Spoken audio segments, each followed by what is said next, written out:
Hey y'all, it's Pastor Nick. It's a beautiful day out, and I figured instead of giving a sermon today, I would walk us through a guided meditation. Let me pull this meditation up for us. So this is inspired by the gospel that we had today, which is a walk to Emmaus. And a walk to Emmaus is pretty, I don't want to say standard, but it's definitely one of our Easter texts as we talk about Jesus coming back and being with us after the crucifixion and resurrection, right? So, in this, I invite us to close our eyes and to put ourselves in a calming position. So, if you're sitting, put both feet on the ground and lean back. This is also something that you can do when you walk around, if you want to go around the park, around your block, or in your home. So as we transition, I invite you to take a few deep breaths. Inhale and exhale. Inhale and exhale. Empty your mind. Allow to listen to your heart, what's happening in your body. You're walking on a path. What do you see? Where is the sun located on this path? Are you on a dirt road? You're going to be on a journey. You're walking 7 miles to a new village. This is not the first time that you've walked such a long distance. Where have you gone before? The sun is gently touching your skin. There are pebbles below the soles of your feet. They feel firm yet uncomfortable. It doesn't bother you much though. You've been walking for so long, it's almost as if you stopped noticing. There's someone with you on this journey. Someone who's been walking alongside you the entire time. Who is it? Why are they with you? Y'all have just left a place where miracles and tragedies have occurred. The people you love most have lost someone special. Someone you thought would bring liberation to the land. And in the midst of crisis, this person has proven to be sanctified. They are truly holy and ordained. The person you're with, and you begin to have a conversation on this journey. What is it about? Are you talking about the miracles that others have witnessed? Are you reflecting about how painful this journey has been? Or are you too entrapped in the trauma of loss to even talk?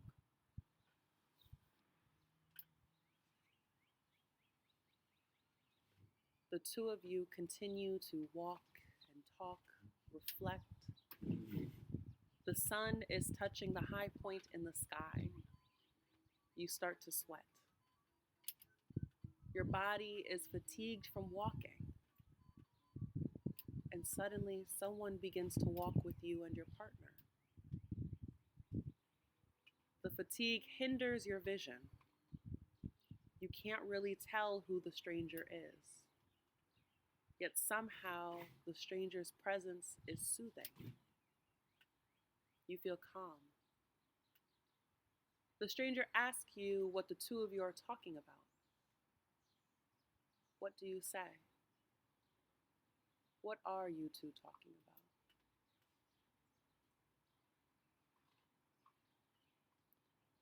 The three of you are now together, and you take a couple of deep breaths. Inhale, exhale. Inhale, exhale. You mention the death and alleged resurrection of the one who you think is the Messiah, but you yourself haven't seen the resurrected Christ. Then you start to think, Why wasn't he at the tomb when you went to see him? What do you tell yourself? The three of you arrive at a village. The sun is starting to set, and a cool breeze sweeps your back. You start to get a chill on your arms. Your partner and you are a bit hungry, but you found where you'll spend the night. The stranger seems to walk ahead, but it's getting late. What do you say to him? Do you wish him well on the journey? Do you invite him to spend the night with you? What do you do? The stranger agrees to spend the night. The three of you sit at a table and notice the stranger breaks bread. You notice there is something familiar about this moment. It feels like maybe you've heard this story before. Something takes over you, and suddenly the fatigue has lifted you, and you recognize the face. It's Jesus breaking bread with you. What is happening inside of your body? What does Jesus look like?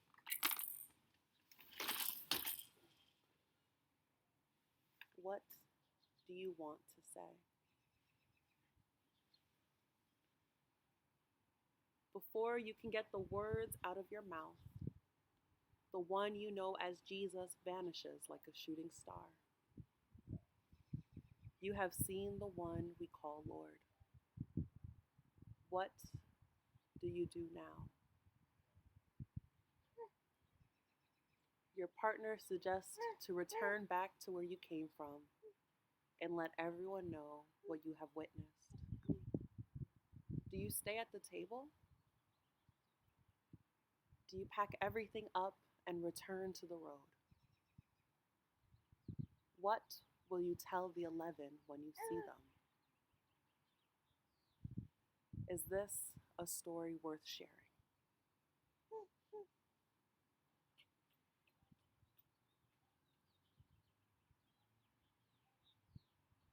The two of you get back up and you get right back onto the journey that you once began. But there's still something lingering in your heart.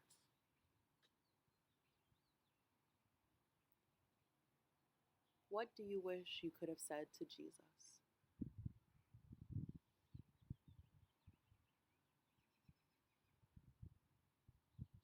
As you get back on this road, you notice the sun and its place in the sky. You feel the pebbles under the soles of your feet, and you look off into the distance to see the road ahead of you. And then you inhale and exhale. You inhale and exhale.